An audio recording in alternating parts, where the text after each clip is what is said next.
Robert Wilson was born in Nanking to parents who were Christian missionaries from the United States. After graduating from Harvard Medical School, Wilson became a doctor at the hospital of the University of Nanking. When the Japanese began advancing on Nanking, Wilson sent his family back to the United States, but he decided to stay, stating that the Chinese people were his people.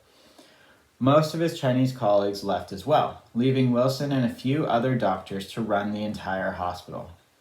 As a doctor and one of the leaders of the Nanking Safety Zone and his hospital, Wilson had his work cut out for him. Most of the doctors left Nanking before the Japanese entered into the city. The few who were left were spread out around the city. On top of this, the Japanese would try to bomb the hospitals despite the giant red crosses painted on roofs. A red cross indicates neutrality.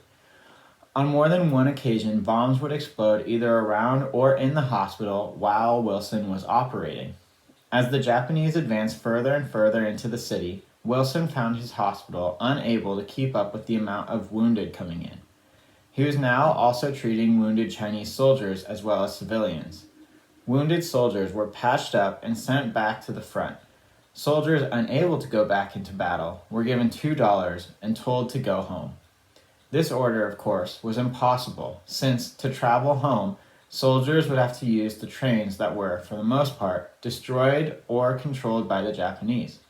Not to mention that $2 would hardly cover the train fare. Largely abandoned by their leaders and disabled, these Chinese soldiers had nowhere to go. The Japanese refused to allow doctors from outside the city to enter Nanking. Because of this, Wilson, together with a handful of other zone officials, was responsible for the large part of medical treatment. Wilson never charged any money for his surgeries and worked close to 20 hours a day. When the attacks decreased, many of Nanking's doctors left the city to get rest, but Wilson did not. Survivors 60 years later remembered him for his bravery and compassion.